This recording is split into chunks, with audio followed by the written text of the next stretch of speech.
ላቸው በብሉይ ኪዳን ዘመን ሳኦል የሚባል አንድ መሪ ነበር። ለመጀመሪያ ጊዜ እስራኤል ንጉሥ አድርጋ የመረጠችው በሳሙኤል ዘመን የተቀባ እና እግዚአብሔር ወደ ኋላ ተመለሰና ሕዝቤ በግብፅ በነበረበት ሰዓት በበረሃ በነበረበት ሰዓት አማሌቅ የሚባል ሕዝብ ተዋግቶት ስለነበር እስራኤልን ተዋጋ ማለት እኔን ተዋጋ ማለት ነው አይደለም። እናንተን የሚነካ የዓይኑን ብሌን ይነካል ማለት የእግዚአብሔርን ሕዝብ መንካት ከማን ጋር መዋጋት ነው? ከእግዚአብሔር ጋር መዋጋት። ለዚህ ነው ሳኦል የተባለው ጳውሎስን ጌታ ሲገለጥለት ምን አለ? ለምን ታሳድደኛለህ? አይደለም ለምን ትለኛለህ? ታሳድደኛለህ። ቤተ ክርስቲያንን ማሳደድ፣ ክርስቲያንን ማሳደድ ማንን ማሳደድ ነው? እግዚአብሔርን ማሳደድ ነው። ክርስቶስን ማሳደድ ነው። ለምን? ደም የፈሰሰላቸው ናቸው።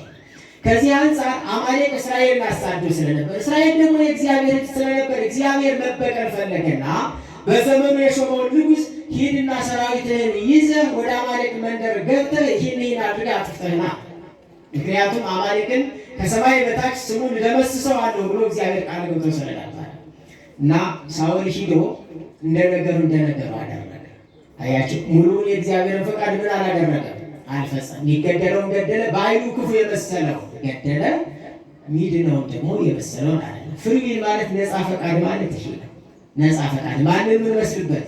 እግዚአብሔርን የምንመስልበት ነፃ ፈቃዳችን ተፈጥሯችን። ከዚህ በኋላ እግዚአብሔር ተቆጣ። ሳኦል ከመንግስቱ እንዲሻር ምን ሆነ? የእግዚአብሔር ፈቃድ ሻረ፣ ገለበጠ። ከአንተ የተሻለ ብሎ ዳዊትን እንዲቀባ አደረገው። መላእክት ግን ይህን አያደርጉ። መላእክት ይህ ጠባይ ባህሪ ኖሯቸው ቢሆን ምናልባት ዛሬ ቅዱስ ገብርኤልን ሌላ ቦታ ላይ እናገኘ እንችል ነበር። ይቻላል አይቻልም? ሎጂክ ነው አይደል? ልክ ነው። መላእክት እንዲህ አይነት ባህሪ ቢኖራቸው ኖሮ ምናልባት ሚካኤልን የትናንትናው ሚካኤል ሊለወጥብን ይችል ነበር። የትናንትናው ገብርኤል ሊቀየር ይችል ነበር። የትናንትናው ሩፋኤል ምናልባት ዛሬ ሊሆን ይችል። ይህ ጠባይ የለም፣ ይህ ባህሪ የለም። ስለዚህ በፍሪዊል እንበልጣቸዋለን ማለት ነው።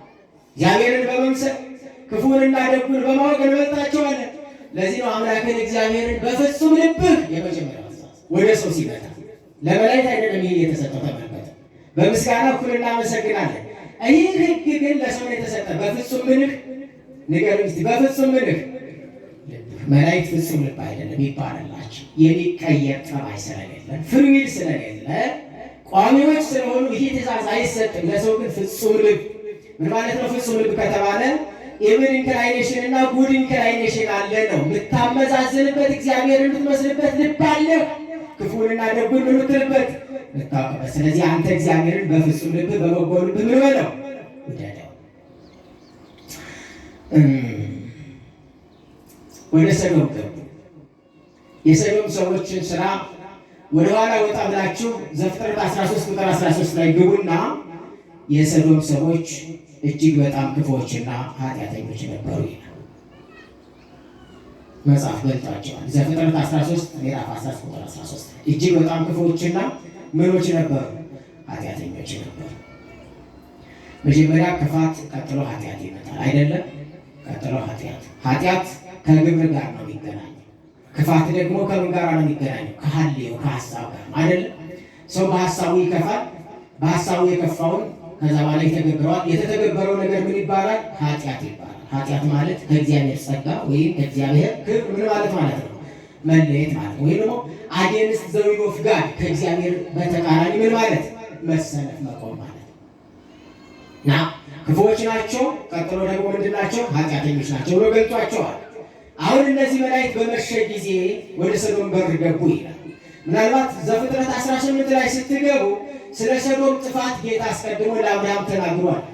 ስለ ሰዶም ጥፋት ሰዶም እንደምትጠፋ በነገራችን ላይ እዚህ መጽሐፍ ላይ ሰዶምን ብቻ ነው የሚያነሳት መጽሐፉ።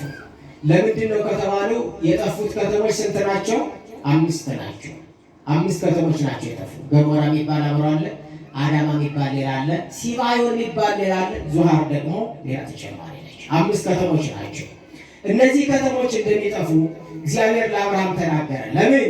በዘመኑ እግዚአብሔር ከአብርሃም ውጭ ሌላ ወዳጅ የለው። የማደርገውን ሁሉ በእውነት ከአብርሃም እሰውራለሁን?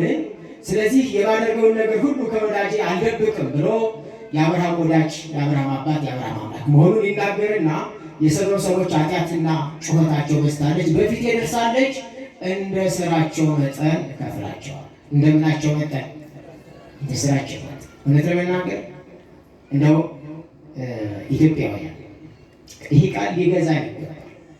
እንዲህ የሚታለፍ ነገር የለም። ቅድም እንዳልኳት እንደ ስራችን መጠን ይሰጣል። ምን ቢሆን ምናልባት ለንስሐ የሚሰጠን ጊዜ ራሱን የቻለ ጸጋ ነው ብለን እንውሰደው። ከዛ ውጭ ግን በዛ ጊዜ መጠቀም ካልተቻለ እንደ ስራችን ይከፈለናል። ባጭሩ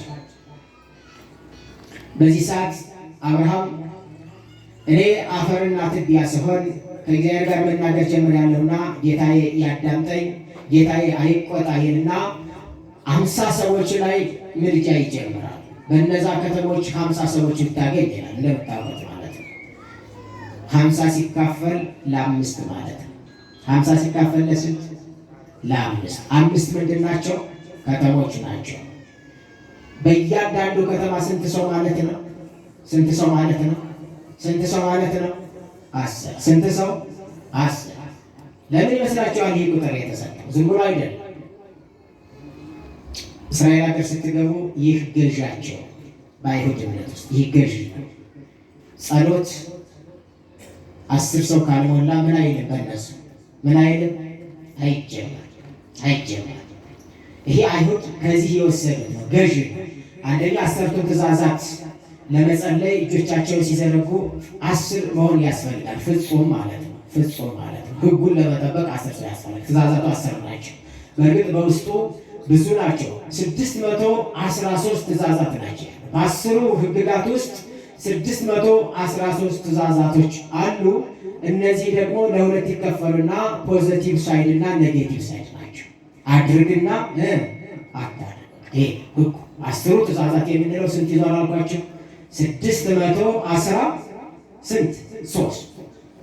613 እያንዳንዱ ገብታችሁ ብትቆጥሩት ከኦሪት ዘጸአት ምዕራፍ 20 ጀምሮ እግዚአብሔር ከሙሴ ጋር የተነጋገረውን በሙሉ ብትቆጥሩት 613 ይሆናል። ባልንጀራህ ቢራብ፣ አህያው ቢወድቅ፣ እንደዚህ ቢሆን፣ እንዲህ ቢሆን፣ ይሄን አድርግ፣ እንዲህ ሲሆን ይሄን አታድርግ የሚባለው ይከፈላል። 248ቱ ኔጌቲቭ ነው፣ አታድርግ ነው። ከዛ ውጭ ያለው ደግሞ ምንድን ነው? አድርግ እና በእነዚህ በ10ሩ ትእዛዛት ውስጥ ያሉት ናቸው። ስለዚህ 10ሩ ትእዛዛት ለመጠበቅ 10 ሰዎች ያስፈልጋሉ። አንዱ ይሄ ነው። ከዚህ ውጭ ግን ትልቁና በኖህ ዘመን እግዚአብሔር ስንት ሰው አጥቶ ነው ምድርን በንፍር ውሃ ያጠፋ? ስንት ሰው ጠፋ? 10 ሰው ጠፋ። ስንት ሰው ጠፋ? ሉክ ስንት ሰው አጣ እግዚአብሔር? 10 ሰው አጣ። ለምን ብትሉ ሊቃውንት ይነግሯቸዋል። እኔ ወደዛ አልገባም፣ ግን ነገሮች ሪማይንድ ለማድረግ ለማስታወስ ነው። ስለዚህ ስንት ሰው አድኗል እግዚአብሔር? ስንት ሰው አድኗል በኖህ ዘመን? 8 ሰው አድኗል። ስንት ሰው አድኗል? 8 ሰው። ማንና ማን? ኖህና ሚስቱ፣ 3ቱ ልጆቹና 3ቱ የልጆቹ ሚስቶች። የእነዚህ ድምር 8 ፕላስቱ 2 ሰው ተገኝቶ ቢሆን በዘመኑ እግዚአብሔር ምን አይልም ነበር? ያንን የጥፋት ውሃ በምድር ላይ ለምንድን ነው ካላችሁ የሰዎቹን ቁጥር አይደለም። ሰዎች 10 ሰው ብዙ ስለሆነ አይደለም። እግዚአብሔር ራሱ ዓለምን የሚታደግበት የራሱ መለኮታዊ ጥበብና ምስጢር አለ። ሎክ አሁን እዚህ ጋር ስትመጡ አብርሃም በ5ቱ ከተሞች ልክ ስንት ሰው ፈለገ? 10 ሰው ፈለገ። 50 ሰው ይጀምራል። 50 ሰው ዘፍጥረት 18 ላይ ገብታችሁ ብታዩ ጌታዬ ሆይ 50 ሰው ቢኖሩ ብሎ ነው የሚጀምር አብርሃም። ዝም ብሎ ራንደምሊ የተነገረ ቁጥር አይደለም። ለምን 100 ሰው አላለ? ለምን 1000 ሰው አላለ? ለምን 50 ጀመረ? 10 ሰው በአንድ ከተማ ፍጹም ሆኖ ከተገኘ እግዚአብሔር የምህረት ጌታ እንደሆነ በአንድ ቃል አብርሃም። እየሰማችሁኝ ነው ወጣቶች? እየጮኩባችሁ ከሆነ ቆረጥ አድርጌ ወደ ቤት እሄዳለሁ። እየሰማችሁና እየተማራችሁ ከሆነ ግን ይቀጥላል። ለምን ዓላማችን ዝም ብሎ አይደለም። እግዚአብሔር ለምን እንደሰበሰበን ታውቃላችሁ። እኔ ለምን እንደቆም፣ እናንተ ለምን እንደተቀመጣችሁ፣ በመካከላችን ማን እንዳለ እንረዳለን አይደል? ትምህርት ከዚህ አንጻር ነው። ስብከትም ከዚህ አንጻር ነው። ለምን በእምነት የምንሰማው፣ በእምነት የምናስተምረው፣ በእምነት የምንማረው። ስለዚህ 10 ሰው በአንድ ከተማ 10 ሰው፣ በ5ቱ ከተሞች 50 ሰው። የእነዚህ ድምር ተደምሮ አብርሃም ጥያቄ ሲያነሳ እግዚአብሔር ፈቃደኝነቱ የምህረት አባትነት ይገለጣል። እሺ ይላል። አብርሃም ደግሞ ሰው ነውና እያንዳንዱ በከተማ ውስጥ ያለው ደጉንና ክፉን መርምሮ የማወቅ ችሎታው የለውምና ይጠራጠራል። 5 ሰው ተቀንሶ ቢሆን ይልና በ45ቱ ደግሞ ምን ይላል? ቃል ያስገባዋል። ስለዚህ ያ ማለት ምን ማለት መሰላችሁ?